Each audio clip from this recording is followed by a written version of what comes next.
Harmon Unselt here with channel BA368. Today's discussion is on sustainable tourism and the impact it has on the planet.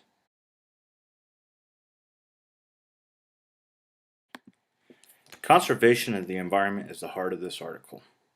This article discusses various different ways that tourists and the tourism industry can help contribute to the conservation of the environment. They can do this through various different methods, for example, financial contributions, raising environmental awareness, protection and preservation, and even regulatory measures.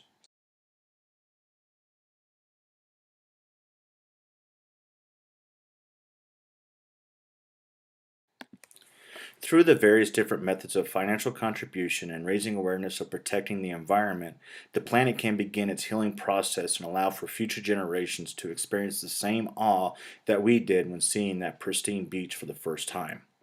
In addition to the contributions made towards conservation, the article also discussed careful planning for controlled development.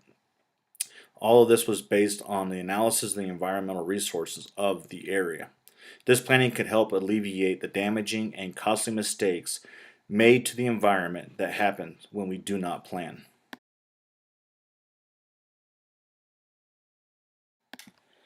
After having conducted an evaluation of this article and how the issue is being handled, I think we're actually moving in the right direction. Financial contributions such as government revenues. These are taxes that are collected on behalf of the government and used for environmental cleanup to conservation of national parks. These fees can range from a whitewater rafting tax in West Virginia that helps fund a study of the impact whitewater rafting has on the environment to a $90 tax on all tourists that have entered into the Seychelles. These tax is used to preserve the environment and improve on tourism facilities. Improved environmental management and planning. Proper planning of tourism facilities such as hotels will lessen the impact it has on the environment. Planning will help reduce mistakes that can be costly and damaging to the environment. It is also important to make sure that we use cleaner production techniques and to always think green. By going green, these facilities would reduce their footprint on the environment that they are imposing by being there. And that brings us to the environmental awareness. With the amount of people that are traveling around the world these days, going on vacation, then labeled as tourists, the potential of increasing public awareness of the environment is great. By reaching out to the tourists and involving them in the environmental awareness, this spreads the word and educates and hopefully gets the tourists motivated and assisting in keeping up with the environment. Protection and preservation is another way.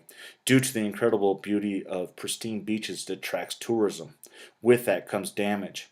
However, Hawaii, for example, has enacted laws and regulations to preserve places like those beaches, like the rainforest, and to protect the native species. Even the coral reef and the marine life that depend on that coral reef are protected. This is a giant move in the right direction of preserving natural environments and species. And then we have regulatory measures.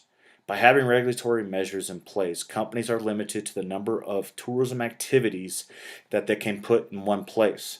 By doing so, it limits the impact that these activities would have on the environment.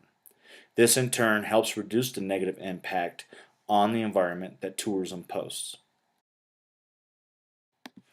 I think we're moving in the right direction, and I predict in the next few years that we are going to have more greener facilities like hotels, and this is going to lessen our impact on the environment. However, I feel we may have more regulations and laws that are enacted to help with the preservation of the natural resources such as rainforests and native species. And this is also going to have laws that are going to limit the amount of activities and land that can be used for tourism so it's not having a large impact on the environment. This is Harmon Unselt signing out for BA360.